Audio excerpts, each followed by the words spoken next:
Hey, good afternoon, guys. Jeff Hansen here, aka the Silver Fox, and with TBYE, the best you ever. This is where, if you're new here, this is where we give you tips and strategies on becoming the best you have ever been. Okay, just looking at there was something posted, so I had to look. All right, so what are we sharing today? Really good topic today. It is the power of uncomfortability to literally power you to success.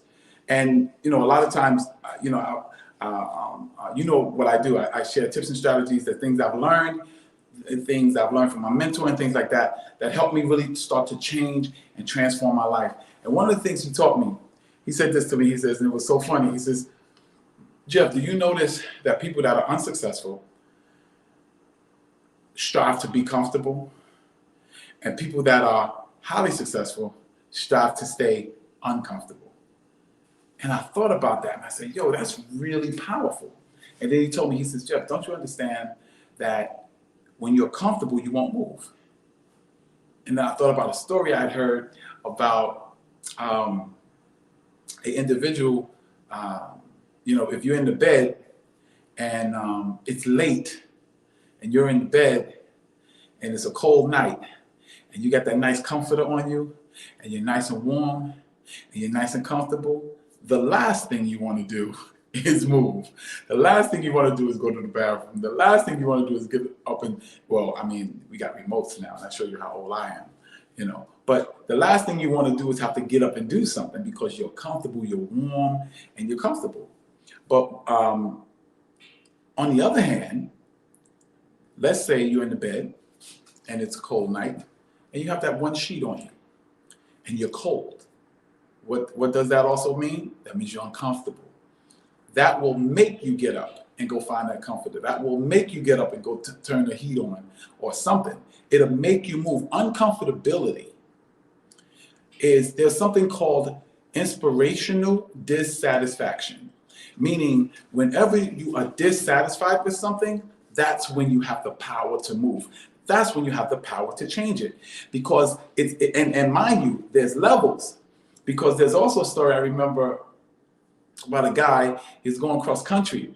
He ran out of gas, so he went into this old kind of ragged gas station.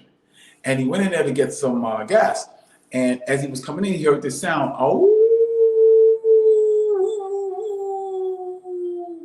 And he was like, man, I didn't know there was wolves out here, right? So then he tells the guy, yo, hook me up with the gas, blah, blah, blah. And so the gas station attendant, older man, and he was talking to him and he heard the sound again. Oh, right? So the man says, "Sir, excuse me, what is that? What is that sound? I mean, yo, I didn't know there was wolves out here." So the guy says to him, he says, "Oh, that's not a wolf. That's my dog. He's laying on he's over there near the cabin, and that's him making that noise." He said, "Well, why is he making that kind of noise?" He says, "Well, he's laying on a nail." So the guy says, "He's laying on a nail?" He said, "Yeah." He said, "So why don't he just get up and get off of the nail?" He said, "Because the nail is not hurting him enough to move. It is only hurting him enough to complain about." And see, in a lot of times in our lives, I can tell you right now, there was times in my life where I was so comfortable, I didn't want to move. And there was no inspiration for me to move. There was no reason for me. I was comfortable. I was eating meals and I was doing what I remember in the shelter, they had a program where they put some of the homeless people up in the YMCA. And the YMCA has very, nice rooms if you're coming from a shelter, right? And I was in that room, man, and the carpeted floor, and it was a nice warm room, and I had a colored TV. It was like a hotel room. Man, I didn't want to leave. Even though I was not where I wanted to be. I didn't want to leave because I was comfortable. And a lot of times when I talk to people and they say, man, you're driven and this, that, and the other, but I'm kind of good with where I am. And what they're saying is that they're comfortable. And see, comfortability, the opposite of success is never failure. The opposite of success is uncomfortability. Because if you think about it, failure is a type of uncomfortability. And when you fail a test, it makes you study harder. You don't learn much from a test you pass. You learn more when you fail that test. And then you say, okay, I got to get better. So now you go get a tutor or you study harder. Well, the same thing in success. Let's talk about even from a fitness standpoint. From a fitness standpoint, guess what?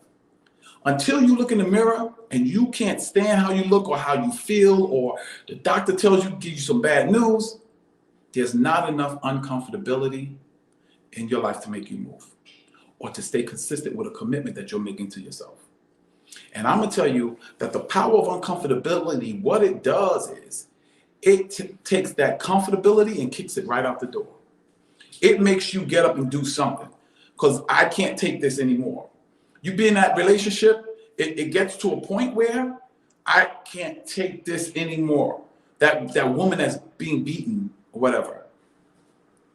There's times where she dealt with it, but it got to a point where, I deserve better than this. So then what happens? She starts taking steps to changing her situation. Uncomfortability is the key that will give you enough ammunition, enough power to move out from where you are toward where you want to be. One of the other episodes I was talking about vision boards. That's what vision boards do. You know why people don't like to dream? Because that dream is a reminder of where they could be, what they could be doing, the life they could be living, the woman or the man they could be dating or marrying.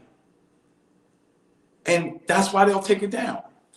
I can tell you right now, everyone, my clients, when I train them, I tell them you got to put up a vision board, a health and fitness vision board. Put it on your phone. So every time someone calls you, I want you to be reminded of your goal. Put it on your phone. I want you to be reminded that you're committed to this. I want you to be reminded of what you could look like, where you could be walking, the beaches you're on, and you're not ashamed of how you look. And in the beginning, they'll do it. And then sometimes, they'll quit the program or whatever, and I'll see them months later. The first thing I ask them is, guess what? Show me your phone, especially if they've not stopped working out, stop training. And they look at me and they go, no, I moved the picture. I said, I know you did. Because if that picture was still there, it will cause too much irritation to your comfortability. See, you have to constantly irritate your comfortability if you want to keep moving. Goals, dreams, visions, those things get you uncomfortable with the status quo. You won't stay in that position long if you're constantly being reminded, man, what could I have? Man, how much muscle could I have? Could I have that six pack? Man, if I ate vegan, it would help me from a health standpoint. Man, I could have married that girl. You know what I'm saying? Because uncomfortability is the key to your success. And in uncomfortability, it has the power to inspire you because it creates a sense of dissatisfaction. There's a term I want you to remember. It's called inspirational dissatisfaction, meaning that there is a degree of inspiration that comes from dissatisfaction. When you are not happy with where you are, when you are not happy with who you are, when you're not happy with the money you're making or the car you're driving or the house you live in or the life you're living, that's when you'll move. And the key with it is not just to take it, I'm okay. Like when I was homeless, so as soon as I got a room, I got comfortable again. No. The key is to not only bring in dissatisfaction in your life, but then to feed that fire and make it till it gets so it's so irritable and aggravating that you gotta make a move. You no longer can stay the same. This relationship has to get better. It's either got to get better or I got to get rid of it. This job is going to have to give me a raise so I can make more money or give me better benefits or promote me or something, or I'm going to have to go find another job. And I'm going to tell you something. The more you put that vision, that dream, that goal in front of you, the more irritated you become, the more aggravated you become, to the point where you get sick and tired of being sick and tired. And that's when you'll make a change. No one's going to have to encourage you to go to the gym. When someone, I'm going to tell you something. One of the things, and oftentimes I don't tell people this story, but I'll tell you. I remember I was working in a hospital in Brooklyn, and a girl I really liked her. She said, you know, we went out for lunch or whatever. I said, and she said, you know, you're a nice looking guy, man. And you're nice too. But man, she said, your butt is flat. You got no butt. It looks like a wall with a line down the middle. I was like, oh no. And I was like, wow. Because first of all, I was young and dumb. I didn't know that women look at your butt or your legs. And real talk. So I said, now here's me. Now, first of all, what did that statement do in my life? It made me uncomfortable with what I look like. It made me uncomfortable with my appearance. And then you know what it did? I went and studied. I said, so how can you get a butt? I studied, found out that your gluteus maximus is a muscle. When I found out that was a muscle, I was like, okay, what exercises the gluteus maximus? Squats. So I started squatting, boom, boom, boom, boom. And I mean deep squats, like no partials, all the way down, all the way up. I'm gonna tell you, till this day, I think the most impressive part of my body or my physique is my legs, because I focus on legs. And you know, the days of my butt looking like a wall with a line is over. I got a little butt back there. But the thing is that it brought dissatisfaction into my life, and it inspired me to do something, to become better, to do better, to go where I'd never been before. It inspired me. It actually got me into weight training. Because the type of training I was doing was martial arts or running. That don't build no butt. But when you squat in heavy weight, that builds you a butt. You're going to get you a butt now. Butt and legs. See, uncomfortability will power you to make a change. But you got to keep it in front of you. You can't just think about it one time and then go away. Remember, it's what you meditate on. Remember, what you dwell upon is your request to the universe, or your request to God, your prayer to God. Your prayer is what you set your mind on. You have a mindset on that thing. So I started concentrating and focusing on the things I wanted and putting those things up around me to increase the irritability, the aggravation of where I presently was. I got tired of being 180 pounds. I got tired of being 190 pounds because my vision board had 225, 230 pounds.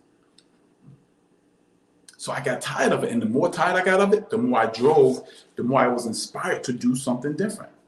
I got tired of eating the same old things and not gaining weight, working out, but not gaining weight. I got tired of it. So it made me change. Uncomfortability is the key to your next level. Uncomfortability is the key to your wealthy place.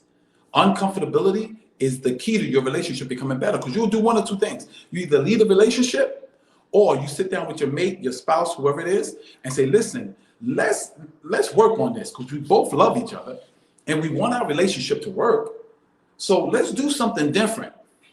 Let's do something other than, just let this thing fall apart. And that's when change comes. You'll never change if you're the fastest in your group. You'll never change if you're the smartest in your group.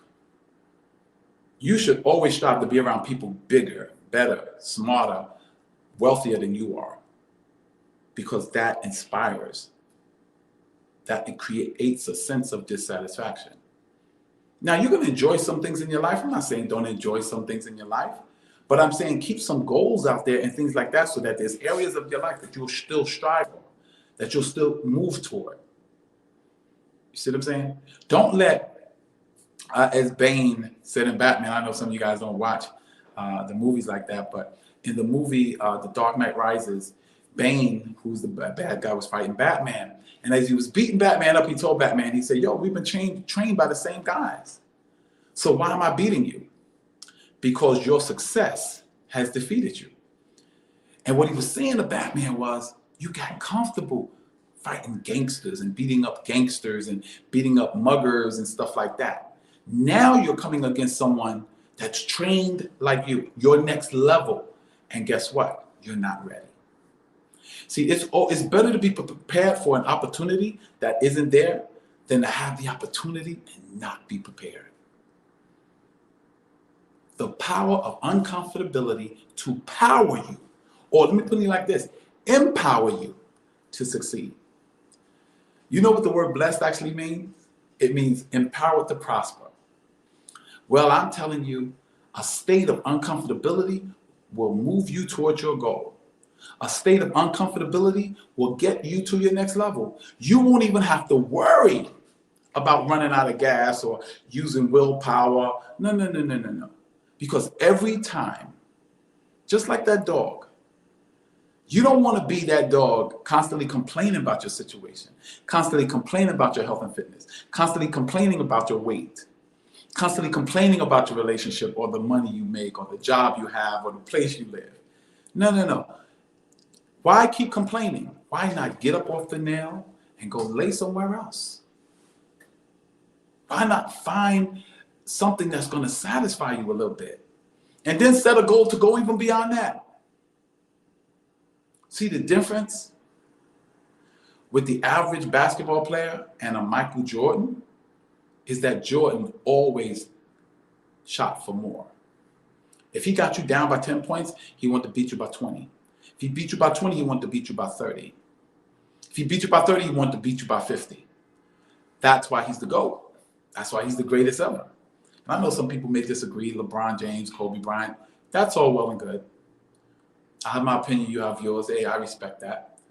But the fact is that when you strive to be better, what's going to keep you moving in that direction is the degree of uncomfortability that will create the aspect of inspirational dissatisfaction. You become inspired because you're dissatisfied. And uncomfortability will move you toward your goals and your dreams and your desires. It will make you make some different decisions, make you choose differently, because you'll get sick and tired of being sick and tired and being sick and tired. And how does that make you better? Because anything that pushes you towards your goals and your dreams, anything that pushes you towards your aspirations, anything that pushes you to bring that vision into fruition, anything that pushes you to exercise personal development and become a better you, that is inspirational dissatisfaction. So that is the source and the key to the power of uncomfortability. Use your power to create uncomfortability in your life, whether it's through vision boards, whether it's through walking in wealthy neighborhoods, whether it's through going test driving cars that you can't afford right now. And when you create enough uncomfortability, trust me, the universe will provide resources and people and places and things that will build, that will open up doors for you to have those very things that you've come to desire, those things that you've come to want. Ladies and gents, we've been doing this for about 20 minutes. I hope something I said motivated you. I hope something I said encouraged you, move you in that direction, make you think a little bit different, make you do a little bit different, make you implement some of what I said. And remember, if there's something I said that brought some value to your life, something I said that was worth something to you, change your life for the better, please like and subscribe. Now, of course, if you're watching it on YouTube, like and subscribe. If you're watching it on 365 Days of Fitness Challenge, my Facebook group, or any of my groups, wherever you're watching this at, like and subscribe it, give a comment. I hope something I said encouraged you. I hope something I said motivated you. I hope something I said made you uncomfortable so that you'll do something different, because we understand that if we give you tips and strategies on becoming the best you ever, we know that the best you ever will create your best life ever. This is Jeff Hansen, aka the Silver Fox, and I'm just excited about 2022. I'm excited about you. I'm excited about you going from you 1.0 to you 2.0. God bless you, and may heaven smile upon you.